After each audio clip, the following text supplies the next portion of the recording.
Hi friends, எல்லோரும் எப்படி இருக்கீங்க? என் வீட்டு சமையல் நாங்கள் ஜீவா பேசுகிறேன். இன்றைக்கி நான் என்ன செய்ய போகிறேன்னா பீட்ரூட் குழம்பு செய்ய போகிறேன். இது இட்லி, தோசைக்கு, சாதத்துக்கெல்லாம் ரொம்ப நல்லாயிருக்கும். வாங்க எப்படி செய்யணும் வீடியோக்குள்ள போகிறோம். பீட்ரூட் குழம்புக்கு நம்ம ஒரு மசாலா ஒன்று ரெடி பண்ணிக்கலாம். 1 ஸ்பூன் ஆயில்,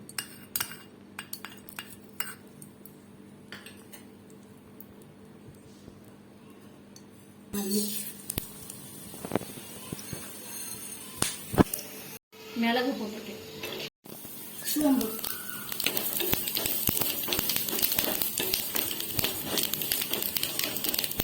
கிராம்பு, பட்டை, அன்னாச்சி,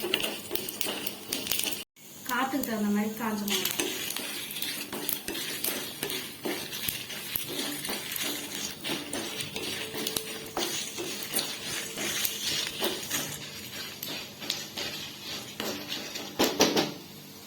கசகசி,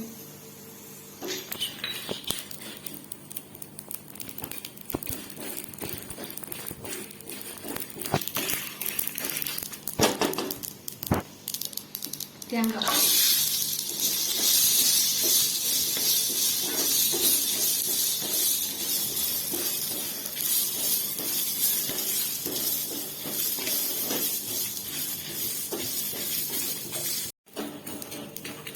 அடுப்பு ஆஃப் பண்ணிக்கோங்க.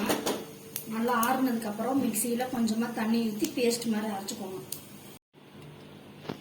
குழம்புக்கு தேவையான அளவு எண்ணெய் ஊற்றிக்கோங்க.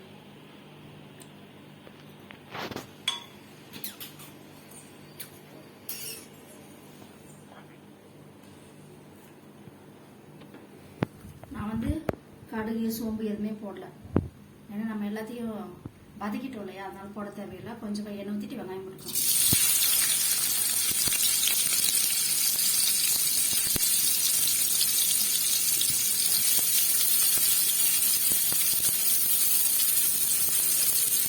கருவேப்பிலை,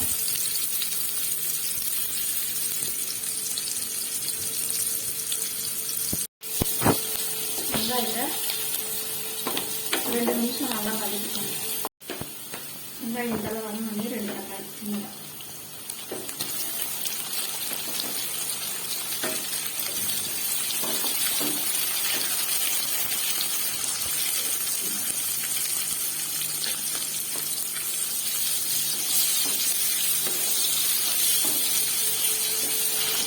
வதக்கணும். தக்காளி இந்த அளவு நனையும். பீட்ரூட்டை குட்டி குட்டியாக கட் பண்ணி போட்டுக்கணும்.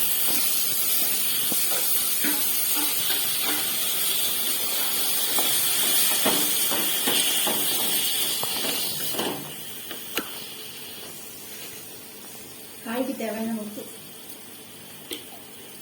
இப்போ இஞ்சி போட்டு பேஸ்ட் சேர்த்துக்கோங்க.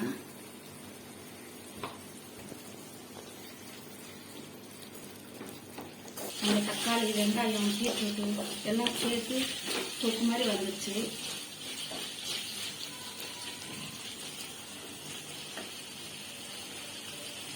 மஞ்சள் சேர்த்துக்கோங்க.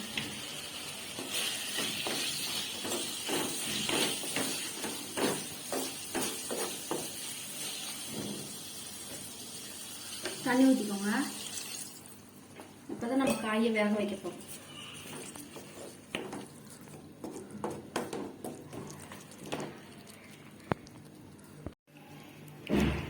உப்பெல்லாம் இருக்கான்னு பார்த்துக்கோங்க. காய் வேகட்டும். வெந்தனையும் நம்ம அரைச்சி மசாலா சேர்த்துக்கணும். ஃப்ரெண்ட்ஸ், காய் வெந்துச்சான்னு பார்க்கலாம். ஒன்று எடுத்து சாப்பிட்டு பார்த்தீங்கன்னா தெரிஞ்சிடும்.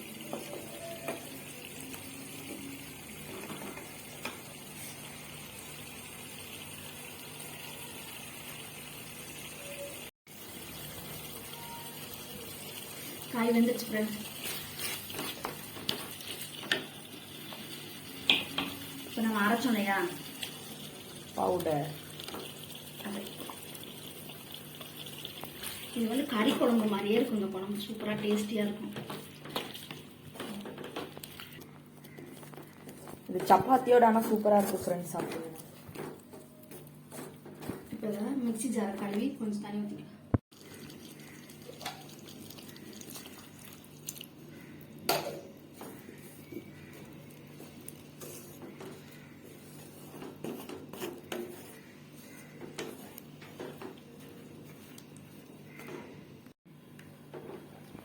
காரம் எல்லாம் இருக்கான்னு பார்த்துக்கோங்க. அவ்வளோதான். இது வந்து நல்லா கொதிக்கட்டும். குழம்பு இந்த பச்சை வாசனையெல்லாம் போகட்டும். இப்படி எண்ணெயெல்லாம் பிரிஞ்சு வரும். அந்த இடத்துல நம்ம கொத்தமல்லி போட்டு ஆஃப் பண்ணிக்கணும். ஃப்ரெண்ட்ஸ், குழம்பு ரெடி ஆயிடுச்சு. எண்ணெயெல்லாம் பிரிஞ்சு மேலே வந்துச்சு. கொத்தமல்லி தலை போட்டுக்கணும். இந்த குழம்பு இட்லி, தோசை, பூரி, சப்பாத்தி சாப்பாட்டுக்கெல்லாம் ரொம்ப நல்லாயிருக்கும். அடுப்பு ஆஃப் பண்ணிக்கணும். காலையில் நானும் என் பையனும் இட்லி தோசையோட சாப்பிட்டுட்டு மத்தியானம் சாதத்துக்கு வச்சுக்கோம். வாங்க ஃப்ரெண்ட்ஸ், சாப்பிடலாம். ஃப்ரெண்ட்ஸ், இந்த பீட்ரூட்டு குழம்பு வந்து நாங்கள் காலையிலேயே இட்லி தோசைக்கு சாப்பிட்டுட்டு இப்போ சாதத்துக்கு சாப்பிட போகிறோம். நானும் என் பையன், எங்கள் மாமா. ஆனால் இப்போ எங்கள் மாமா வரல. நானும் என் பையன் மட்டும்தான். தொட்டுக்கு நாங்கள் வீல் சிப்ஸு. எங்கள் மாமா பார்த்து திட்டுவார், இதெல்லாம் வாங்கி சாப்பிடக்கூடாதுன்னு சொன்னமா இல்லை அப்படின்பாரு. அவர் வரத்துக்குள்ளே நம்ம சாப்பிட்டு முடிச்சிடலாம். என்னப்பா ஸ்நாக்ஸ் எங்கள் அப்பாவுக்கு பிடிக்காது. நம்ம இதோட தொட்டு சாப்பிட்டுட்டு முடிச்சிருவோம். மாமா வந்தா வெறும் பீட்ரூட் குழம்பு மட்டும் வச்சு சாப்பிட்டுக்கலாம். ஏப்பா சாப்பிட்ட எப்படி இருந்துச்சு? நல்லா இருந்துச்சு. எங்கள் அம்மா சொன்ன மாதிரியே செஞ்சு பாருங்க ஃப்ரெண்ட்ஸ். செஞ்சு பார்த்துட்டு கமெண்ட் பாக்ஸில் சொல்லுங்கள்.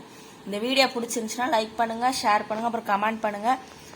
அப்புறம் பக்கத்தில் இருக்கிற சப்ஸ்கிரைப் பட்டனை தட்டிட்டு அப்படியே பக்கத்தில் இருக்கிற பெல் ஐக்கானையும் தட்டிடுங்க ஃப்ரெண்ட்ஸ். இந்த வீடியோ பார்க்குறவங்க எல்லாரும் சப்ஸ்கிரைப் பண்ணிட்டு பாருங்கள் ஃப்ரெண்ட்ஸ். அடுத்த ஒரு நல்ல வீடியோவில் பார்க்கலாம் ஃப்ரெண்ட்ஸ். ஓகே, பாய்.